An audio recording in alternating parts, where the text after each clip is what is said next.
La bonne info, c'est à la bonne heure sur GTV. Bonsoir à toutes et à tous. Merci de suivre l'actualité de ce mardi 3 décembre 2024, dont voici les titres. 110 télévisions, 11 radios communautaires, 6 web TV, 6 radios commerciales, 14 presse écrites et 54 presse en ligne. C'est la liste provisoire des médias reconnus par l'État du Sénégal. Elle a été rendue publique ce mardi suite à la conférence de presse tenue par le ministre de la Communication Alioune Sall. Nous reviendrons un peu plus dans les détails dans cette édition. Après la démission d'El Hadj Malick Ndiaye, le président Ousmane Sonko a annoncé un aménagement minimal du gouvernement, un réajustement qui vise à maintenir l'élan de réforme et à répondre aux urgences économiques et sociales du pays. Selon le chef du gouvernement, vous l'entendrez dans ce journal. Maître Aïssata Tall Sall, dans tous ses états, en effet, la présidente du groupe parlementaire Takku Wallu accuse le président nouvellement élu El Hadj Malick Ndiaye et dénonce un accaparement des droits de vote de la coalition de l'opposition. Journée mondiale des handicapés, l'association pour la promotion des handicapés de Ouakam lance un cri du cœur pour la révision de la loi d'orientation sociale. C'était là les titres, le développement c'est tout de suite. Malick Ndiaye.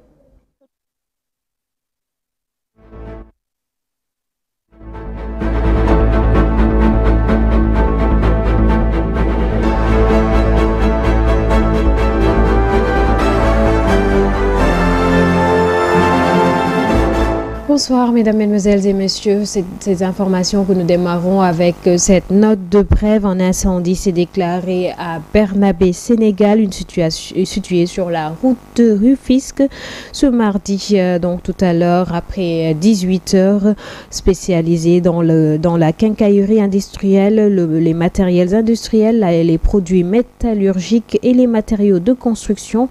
C'est plusieurs millions de francs CFA perdus la société dans ce sinistre. Le feu s'est déclaré après le départ des employés selon nos confrères de Bourg News.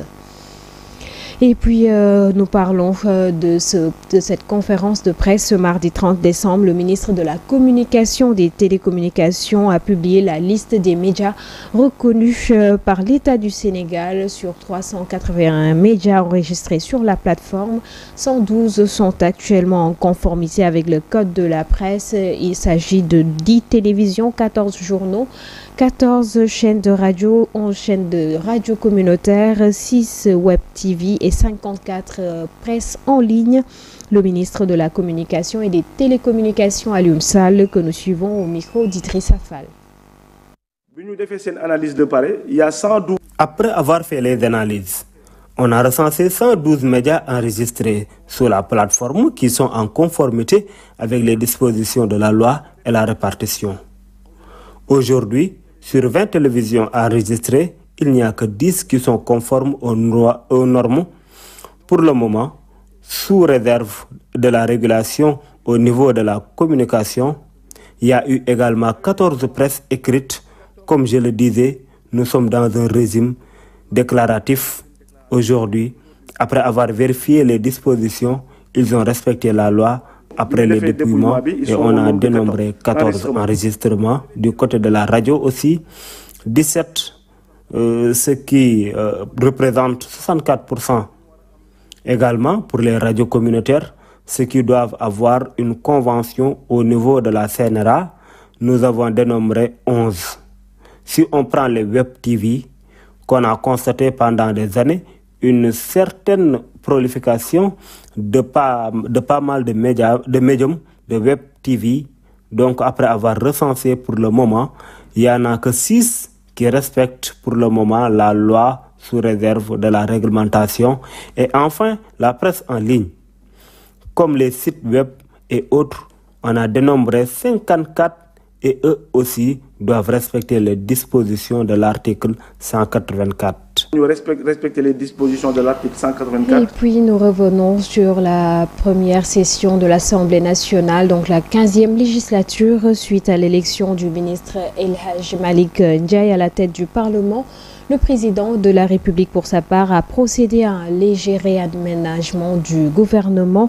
Ainsi, Yankoba Diémé, précédemment ministre du Travail, de l'Emploi et des Relations avec les institutions, et le nouveau ministre des Infrastructures, des Transports terrestres et aériens, en remplacement à El Hadj Malick Ndiaye, élu président de l'Assemblée nationale. Et puis l'ancien ministre du Travail est remplacé par Abbas Fall. Le premier ministre estime que le gouvernement continuera à se mobiliser pour faire face aux urgences économiques et sociales, suivant ces propos qui ont été recueillis par Mansour Diassé. Donc de travail, à travers le ministère du Travail. Mais nous sommes quand même une partie importante des 440 000 environ. Faisant suite à l'installation des députés de la 15e législature ce lundi 2 décembre 2024, et à l'élection du président de l'Assemblée nationale et des membres du bureau de l'institution. Ousmane Sonko, Premier ministre, qui se prononçait donc juste après l'installation du nouveau gouvernement suite à quelques réaménagements. Et puis toujours à l'Assemblée nationale, Aïssata Tall Sall a annoncé la saisine de la justice pour faire respecter la parité. Selon l'avocate, le président de l'Assemblée nationale a décidé de manière unilatérale de retirer au groupe Takowalou le poste de 8e vice-président, un poste qui leur revenait de droit. El Hadj Malick Ndiaye a choisi toujours, selon elle, de l'attribuer au parti PASTEF qui détient déjà 7 vice-présidents. Maître Aïssata Tall Sall s'est exprimé au micro de Mansour Diassé. On a pensé, il y a juste 2 ans, quand ces gens sont entrés à l'Assemblée nationale, quand ils se sont emparés des urnes, quand ils ont bloqué le vote, nous nous sommes dit, c'est peut-être parce que c'est des postures et des positions d'opposants. Et vous avez vu aujourd'hui, sous vos yeux, que les mêmes ont repris la même posture, ont repris la même défiance vis-à-vis de l'institution parlementaire. Au nom du groupe Takowalou Sénégal, je voudrais dénoncer cela. Dénoncer de façon ferme l'attitude du président Malick Ndiaye, que nous venons d'élire, que nous avons, avec une élégance républicaine, salué quand il est entré dans la salle de l'hémicycle, ce qu'eux n'avaient pas fait il y a 2 ans. Et aujourd'hui, qu'est-ce qui s'est passé sous vos yeux? Le président Malick Ndiaye a décidé de s'accaparer des droits de la coalition Takowalou Sénégal à avoir un poste de vice-président. Pourquoi? Ce poste de vice-président, ce n'est pas eux qui nous l'ont donné. Ce n'est pas eux qui en ont fait une aumône à notre profit. Ce poste de vice-président, nous le tenons de l'expression du suffrage universel. Le président Malick Ndiaye ne peut pas intervenir dans les débats, nous reprendre ce poste et l'affecter à quelqu'un du groupe des Patriotes. Devant cet abus insoutenable, nous allons voir si le Sénégal est bien un état de droit. Nous allons organiser le recours qu'il faut. D'abord parce qu'eux ont fait fi de la parité. El Hadj Malick Ndiaye devient donc le président de l'Assemblée nationale du Sénégal. L'ancien ministre du Transport terrestre et aérien et des Infrastructures entre désormais dans l'histoire politique du Sénégal comme étant le plus jeune président de l'Assemblée nationale. Voici son portrait dressé ici par Mame Awa Sall. Né en 1983 à Dara Djolof, El Malick Ndiaye est diplômé en management, commerce international, transport et logistique. Avant de pleinement s'engager en politique, il a forgé une solide carrière dans une multinationale où il gérait les opérations portuaires. Considéré comme un professionnel expérimenté et un logicien confirmé, il est décrit comme un homme discret, courtois et ouvert, ayant les qualités nécessaires pour relever les défis liés à ses précédentes fonctions ministérielles et désormais à la présidence du Parlement. Son engagement politique remonte aux années 2000, période où encore très jeune, il soutenait des figures emblématiques de la gauche sénégalaise telles que Moustapha Niasse, Abdoulaye Bathily et Landing Savané. En 2011, il s'est engagé auprès du professeur Ibrahima Fall qu'il considère comme un mentor avant de rejoindre le PASTEF en 2015-2016. Sa montée en puissance au sein du parti s'est confirmée lorsqu'il fut tête de liste départementale à Linguère lors des élections législatives anticipées du 17 novembre dernier. Secrétaire national de la communication de PASTEF, les Patriotes, le 13e État depuis avril 2024.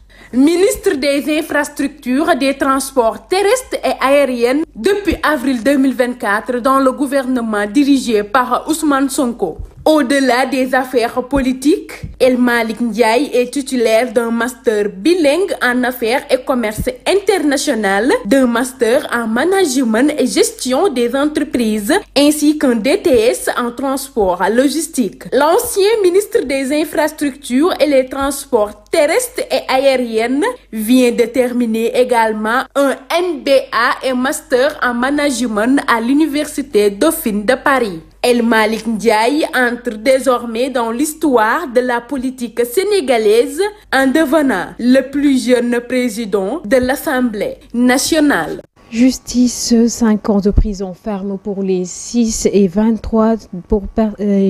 pour les 23 personnes identifiées et supposées être les auteurs des violences électorales à Saint-Louis. Une peine de 2 ans, dont 1 an ferme. Une situation qui fait sortir l'avocat Maître El Hadji Diouf de Ségon. L'avocat déplore la peine requise par le procureur lors du procès qui s'est tenu hier à Saint-Louis et dont le délibéré est fixé au 6 janvier prochain, suivant la réaction plutôt de l'avocat Maître El Hadji Diouf. Le tribunal de grande instance de Saint-Louis, ségeant en audience de flagrant délit, a fixé la date du délibéré, donc le verdict, au 6 janvier 2025. C'est quand même inquiétant. Nous sommes en flagrant délit. Obligation est faite de juger immédiatement les prévenus ou dans les meilleurs ou plus brefs délais. Mais on semble retenir la garde rapprochée de Barthélémy Diaz en otage. On a enlevé 77 éléments de la garde rapprochée de Barthélémy Diaz à Aloukagne, après Thiès, sur aucune base légale.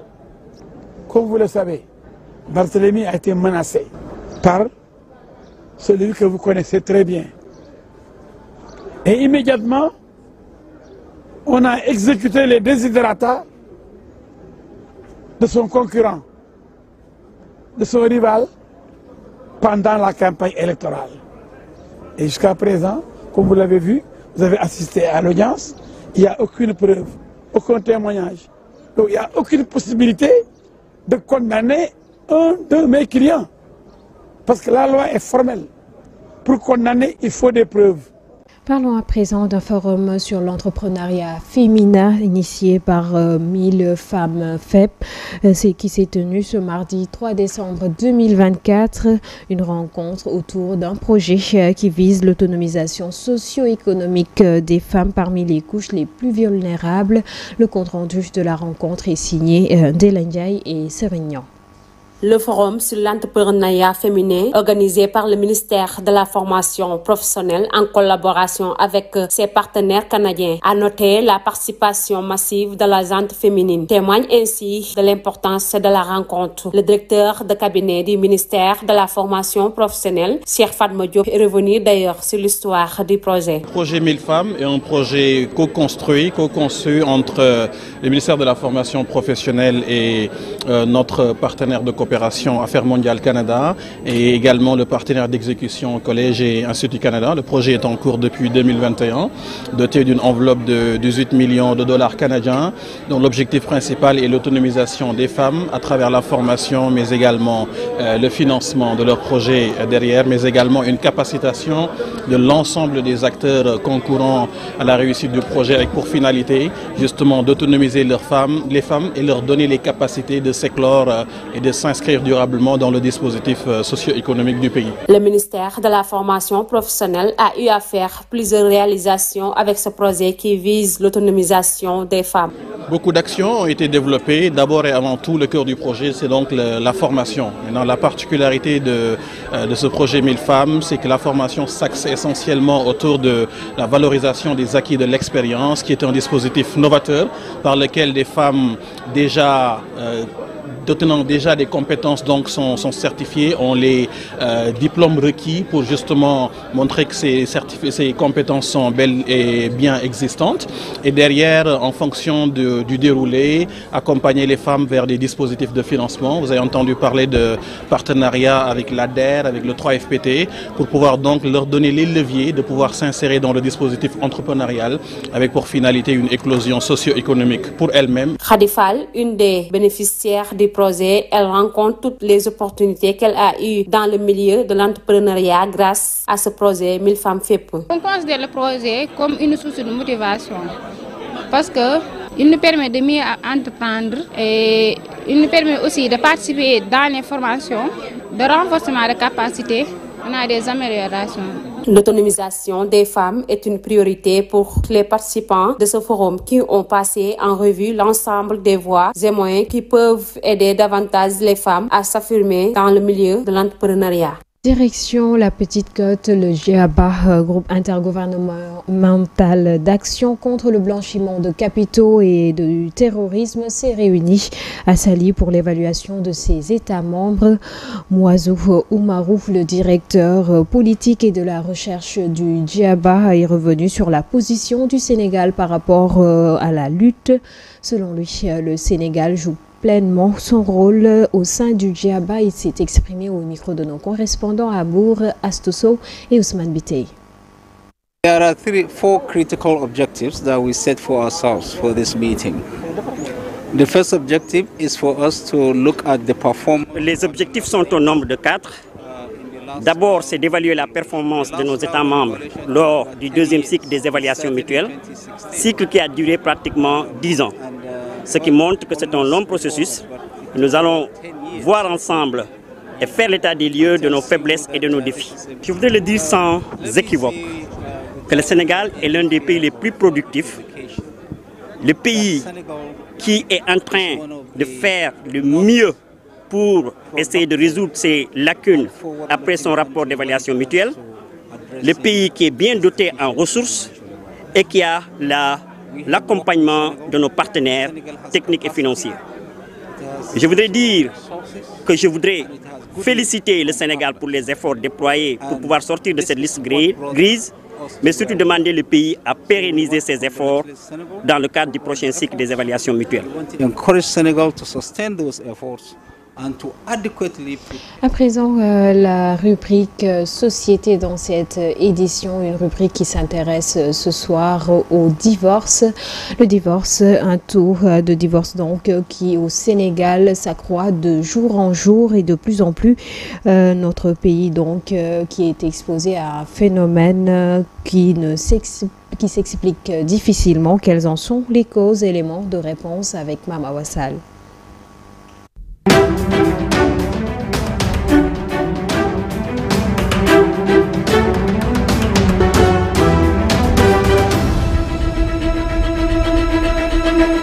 Aujourd'hui, nous allons aborder les cas de divorce. Le phénomène prend de l'ampleur et devient de plus en plus inquiétant.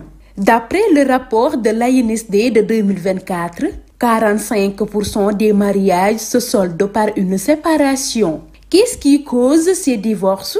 Comment faire pour l'éviter? Nous allons voir tout cela avec Kira, experte en séduction et conseillère matrimoniale. Ces multiples divorces, ce que je pourrais dire sincèrement, c'est on n'apprend pas à connaître cet homme ou cette femme pour qui on a des sentiments. Dire que je suis amoureuse ou amoureux, ce n'est pas suffisant pour entrer dans un mariage. Les gens pensent qu'il suffit que j'ai des sentiments, un coup de foudre pour dire je vais me marier avec cette femme-là. Ça, c'est un élément déclencheur, mais ce n'est pas l'élément fondamental pour fonder un foyer. Car le foyer, ce qui le retient, c'est beaucoup de management dans un foyer. C'est beaucoup de stratégies sincères, dont l'honnêteté, suffisance de maturité. La responsabilité également, c'est des choses qu'il faut acquérir dans le temps et ils ne sont pas assez présents avec les parents, les personnes tuteurs pour pouvoir les enseigner. Aujourd'hui, les cas de divorce font florès au Sénégal. Kira, coach en séduction, revient ici sur les véritables causes de ce phénomène. D'autres causes aussi pourraient être des facteurs explicatifs de ce phénomène. Elle indexe le manque de préparation des hommes afin d'embrasser la vie de couple. Qui manquent les hommes, leur part de responsabilité dans ces divorces, c'est parce qu'ils n'essayent pas d'acquérir certaines leçons.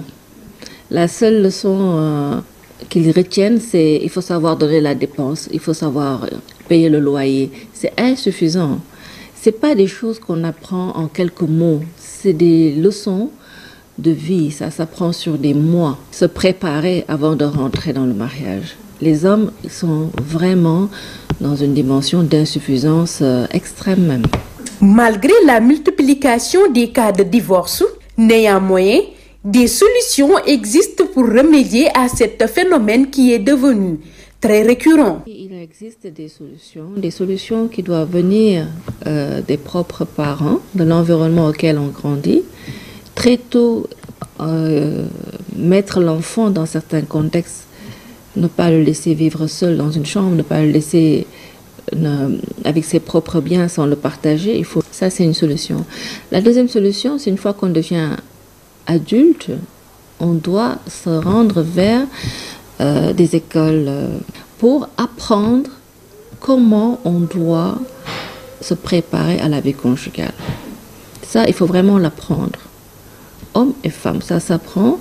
Et maintenant, on va demander également à chaque personne de prendre l'habitude maintenant d'apprendre à gérer vraiment les dépenses. Parce que si on ne gère pas les dépenses, on ne sait que distribuer l'argent, consommer l'argent, mais on ne sait pas faire des plannings.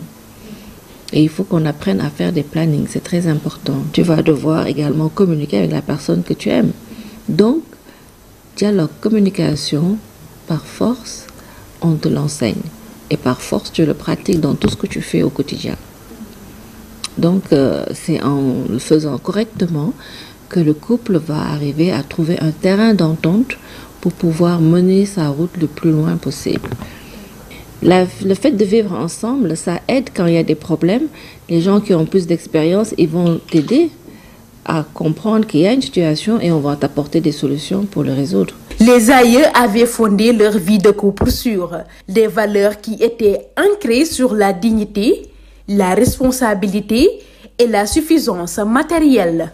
Le constat que nous pouvons faire est que les mariages de nos aïeux étaient plus solides, plus ancrés, tandis que les mariages des temps modernes sont relativement courts, instables et vacillants.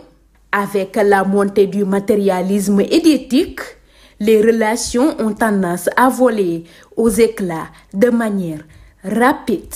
C'est tout pour notre rubrique Société. Merci de l'avoir suivi. Rendez-vous mardi prochain pour un autre sujet.